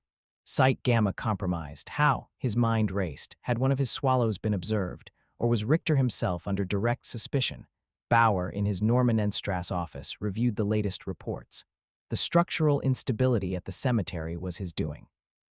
His teams had swept it and found nothing, but the act of cordoning it off was a probe, a way to see who might react, who might alter their patterns. He also received a report that Major Richter had uncharacteristically complained to a colleague about the quality of the coffee, having run out of his usual sweetener. A tiny detail, meaningless on its own. But Bauer was a collector of meaningless details. He ordered a discreet physical surveillance team to be assigned specifically to Richter, not just loose observation, but a dedicated, if still subtle, tale for the next few days. Richter felt the change almost immediately. It wasn't a clumsy, obvious tale. These were professionals, ghosts in the urban landscape. A nondescript trabant that seemed to be heading in his direction a little too often. A man reading a newspaper at a bus stop who reappeared an hour later, browsing in a shop window across from Richter's lunch spot. The subtle click on his home telephone line became more pronounced. His mail, always inspected, now sometimes arrived with the faintest chemical smell, a sign of more sophisticated analysis for secret writing. He was hot, dangerously so. He had one last package of critical intelligence, a list of Stasi officers being groomed for deep cover assignments in NATO countries, complete with their legends and training areas. It was dynamite. He had to get it out. But all his established dead drop sites felt compromised, his signals too risky. Davies, receiving increasingly alarmed indirect signals from Richter, a prearranged children's drawing with a specific color missing, left on his apartment windowsill, and noted by an MI6 observer using high-powered binoculars from a West Berlin watchtower overlooking that sector. Knew they were running out of time. The priority shifted from intelligence gathering to asset extraction. C was grim. Alexei, Falk is blown or close to it. The latest intel is vital, but his life is paramount. We need to get him and the package out. Now. Exfiltration from East Berlin for a Stasi major was a nightmare scenario. The wall was a fortress. His absence would be noted within hours, triggering a nationwide manhunt. Standard escape routes, forged papers, secret compartments in vehicles crossing at checkpoints were incredibly risky for someone of his profile. Richter, sensing the tightening noose, made a desperate decision. He couldn't use any of his usual methods. He had to do something unpredictable. He still had the list committed to microfilm. He needed a way to pass it directly, or as close to directly as possible, without a prolonged dead drop or a complex live meet. He remembered a rarely used protocol, a crash contact procedure for extreme emergencies. It involved a specific public toilet in a busy U-Bahn station, Alexanderplatz. Inside one of the stalls, behind the cistern, was a small, magnetically attached, waterproof pouch. This was meant for an agent to leave a final message or intelligence if they knew they were about to be captured. It was checked sporadically, perhaps once a month, by a low-level MI6 sympathizer working as a station cleaner. It was a terribly insecure long shot.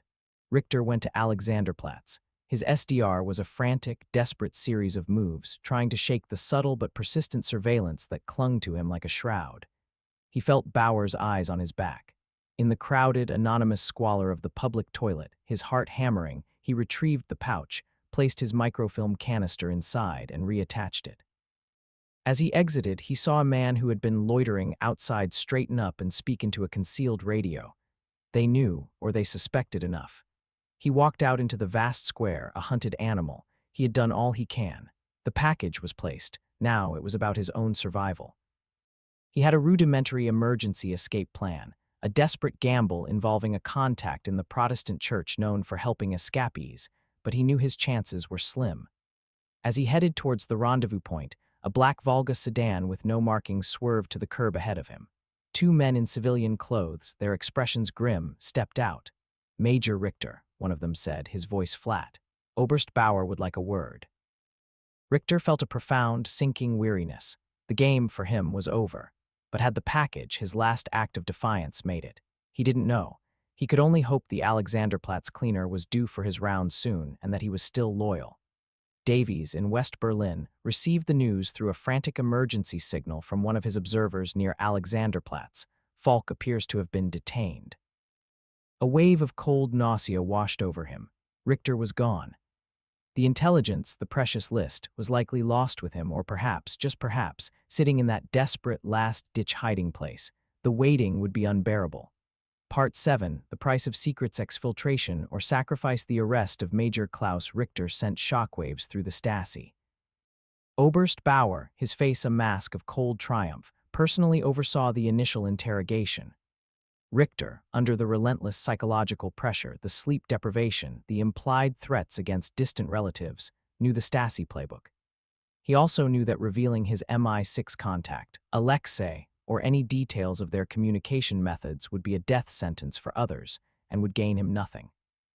He held firm, admitting only to ideological doubts and minor administrative errors, playing for time, though he knew time was a luxury he no longer possessed. Bauer was frustrated. He had Richter, but the major wasn't cracking as easily as he'd hoped. He suspected Richter had made one last data dump, but where? His teams were tearing apart Richter's apartment, his office, searching every known associate, every possible hiding place. The Alexanderplatz U-Bahn station toilets were on a long list of routine search locations, but hardly a priority. In West Berlin, Michael Davies' Alexei was frantic. Richter was caught. The critical list of deep-cover Stasi agents was either compromised with him or sitting precariously in that public toilet. C in London was demanding action. Alexei, we cannot assume the package is secure. We need to confirm its status. If it's there, retrieve it. But the risk to any operative now is extreme. Bauer will have Alexanderplatz crawling with watchers. Davies knew the regular cleaner who sporadically checked the toilet cache was too vulnerable. He was a low-level asset, not a trained operative. Sending him in now would be a death sentence. He needed someone better, someone deniable, someone who could operate under intense scrutiny. He thought of Greta, the Scandinavian operative who had so skillfully executed the Friedrichstrasse brush pass.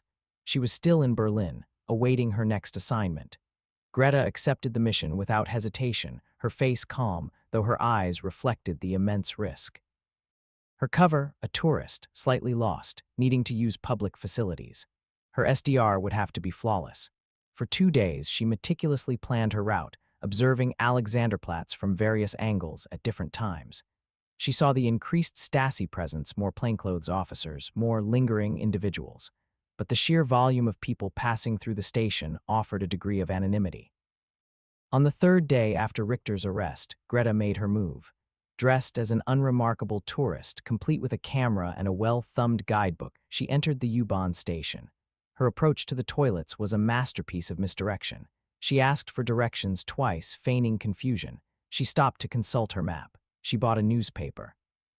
Finally, she entered the women's section, then feigned embarrassment and exited, heading for the men's. In that era, some public toilets were less strictly segregated or policed, especially in busy transit hubs, or she could use the excuse of checking on a male companion. Inside the men's toilet, the air was fetid. She moved to the stall Richter had used its number indirectly communicated to Davies via a last resort signal Richter had activated just before his arrest. A specific book dropped in his office waste bin. Noted by the cleaner informant, who then, terrified, passed the information up a chain that was now mostly compromised, but still had one functioning link. Her heart pounded. She reached behind the cistern. Her fingers brushed against the small, magnetically attached pouch. It was still there. With the pouch concealed in her palm, she exited, rejoining the flow of commuters, and began another intricate SDR to ensure she wasn't followed before crossing back to West Berlin. The microfilm canister inside the pouch yielded the Stasi deep cover list. It was an intelligence goldmine. NATO security services worked for months, quietly neutralizing the threats, rolling up networks, and turning some of the identified agents. It was a significant blow to the Stasi's foreign intelligence operations, all thanks to Richter's courage and Greta's nerve. Klaus Richter was never seen again. Officially, he died of a sudden heart attack while under investigation. Davies knew that was Stasi euphemism for execution or death under interrogation. The price of his betrayal and his contribution had been his life. The Falk file in MI6 archives was closed, marked with a notation of extreme bravery and ultimate sacrifice. Michael Davies remained in Berlin for another year, handling other assets, playing other deadly games. But the ghost of Klaus Richter, the weary Stasi major who had dared to defy the system, stayed with him. He had seen firsthand the incredible lengths to which individuals would go to exchange secrets under the most extreme surveillance, the ingenuity of their tradecraft born of desperation and conviction. He understood the chilling calculus of the Cold War. Information was power, and power demanded sacrifice. The dead drops, the brush passes, the microdots, the coded signals. These were not just techniques. They were lifelines and nooses, wielded by shadowy figures in a silent war where the stakes were freedom and survival itself. Oberst Bauer, despite Richter's capture, never fully unraveled the MI6 network that had supported Falk. He knew there had been a breach, a significant one, but its full extent remained elusive. He redoubled Stasi internal security, making life even more oppressive for those within its ranks, but the secrets Richter had passed continued to undermine his efforts from beyond the grave. The Cold War ground on, its battles fought not just with tanks and missiles, but with whispers in shadowed alleys, chalk marks on cold stone, and tiny pieces of film passed from one trembling hand to another, all under the ever-watchful eyes of an enemy determined to see everything, yet often blind to the human spirit's desperate need for truth and freedom. The exchange of secrets was an art form, a science, and a testament to the courage of those who dared to play the game, knowing that one false step could mean oblivion. Summary: How Ancient Egyptians Preserved Food in a Desert Climate. This story chronicles the life of an ancient Egyptian family. Nakhet, a farmer, his wife Sekhmet, skilled in household preservation, and their children Imhotep and Merit, as they navigate the challenges of food preservation in the arid desert climate, dictated by the rhythms of the Nile. Living in the village of Anput, their survival hinges on techniques passed down through generations, ensuring sustenance throughout the year's distinct seasons. The narrative begins during Akhit inundation, a time of renewal when the Nile floods the land. With fields submerged, the family relies on existing stores. A key focus is the careful inspection and sealing of their mud-brick granary silo, raised to protect precious barley and emmer wheat from moisture and pests. Sekhmet also dries early vegetables and herbs before the main floodwaters arrive. As the waters recede, parrot growing season commences. The fertile black silt allows for planting. Early leafy greens are consumed fresh, with some portions dried. Fishing in the receding waters provides a crucial protein source. Fish are gutted, heavily salted, using natron or common salt, and meticulously sun-dried on racks. Waterfowl caught during this time are preserved by salting and potting in their own fat. Harvested lentils, chickpeas, and beans undergo thorough sun drying before being stored in pottery jars, sealed airtight with mud or clay to ward off weevils and spoilage. Shemu, harvest and heat, brings the main grain harvest, demanding intense labor to reap, thresh, and winnow wheat and barley. Absolute dryness is paramount before storage. Fruits like dates, which naturally begin to dry on the tree, are further sun-dried and pressed into long-lasting cakes or stored whole. Figs are similarly dried, sometimes threaded onto strings, while grapes become raisins or are fermented into wine, another preservation method. Onions and garlic, natural long-keepers, are cured and braided for storage. Meat, less common for daily fare, is preserved by sun-drying thin strips into jerky or by salting and drying larger pieces, sometimes with light smoking. During the lean times before the next inundation, the family depends entirely on these preserved stocks. The silo is opened, grains checked, and then ground for daily bread and porridge. Dried fish and vegetables are rehydrated for stews. Fermentation plays a vital role. Bread is made using a sourdough-like starter, and beer, a dietary staple, is brewed regularly from specially prepared beer bread, its alcohol content providing preservative qualities. Honey, a natural preservative, is used sparingly, sometimes to store fruits. A crisis in the form of a weak inundation and a locust plague tests their resilience. The community relies heavily on their carefully preserved food, highlighting the success of methods like grain drying, fish salting, and date preservation. Sekhmet's meticulous management and the collective wisdom prove crucial. The story concludes with the cycle continuing. Imhotep and Merit, having learned these vital skills, are ready to carry on the traditions. The narrative underscores that sun, wind, salt, fermentation, and secure, cool storage were the ancient Egyptians' primary tools against scarcity, allowing their civilization to flourish by transforming perishable bounty into enduring sustenance. a testament to their ingenuity in the face of a demanding environment. Summary: how Cold War spies exchanged secrets under extreme surveillance set in the tense atmosphere of East Berlin in 1973. This story delves into the perilous world of Cold War espionage, focusing on the ingenious and nerve-wracking methods used to exchange vital secrets under the omnipresent surveillance of the Stasi and KGB.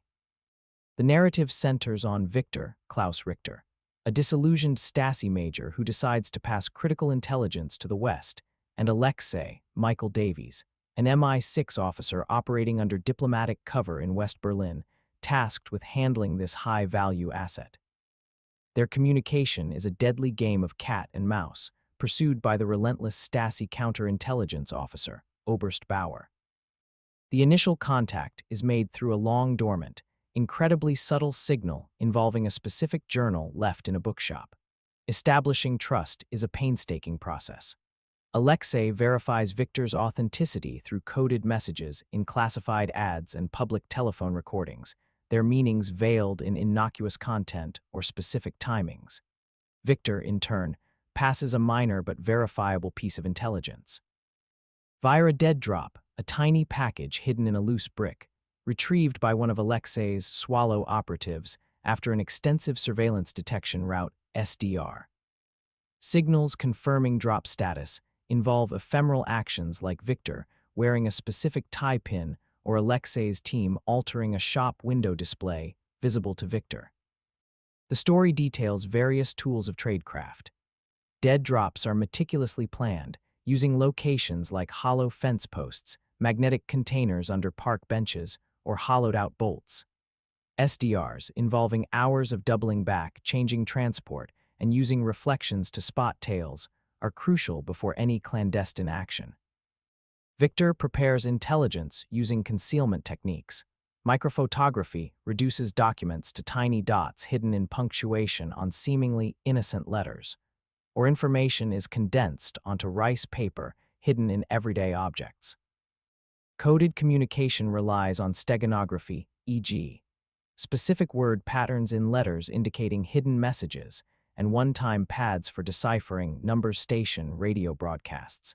A critical situation arises when Victor obtains bulky, time-sensitive Politburo documents. A dead drop is too slow, forcing a high-risk brush pass. At Friedrichstrasse Station, amidst peak rush-hour chaos, Victor and Alexei's operative Greta feign an accidental collision, swapping identical briefcases in seconds. However, Oberst Bauer's investigation begins to tighten the net. Anomalies in Western counterintelligence successes and subtle patterns in Victor's behavior lead Bauer to intensify surveillance on him. A compromised dead drop site and other warning signs indicate Victor is hot. Facing imminent capture, Victor makes a last-ditch effort to pass a final, critical list of Stasi deep cover agents. He uses an extreme emergency crash contact dead drop in a public toilet at Alexanderplatz. Shortly after, he is apprehended by Bauer's men. The climax sees Alexei dispatching Greta on a perilous mission to retrieve the package from the now heavily watched Alexanderplatz. She succeeds, and the intelligence proves invaluable to NATO. Victor is presumed executed, a sacrifice for the secrets he passed. The story underscores the immense courage, ingenuity, and human cost involved in Cold War espionage, where survival and the flow of information depended on mastering the art of invisibility and deception under the constant, suffocating gaze of the enemy.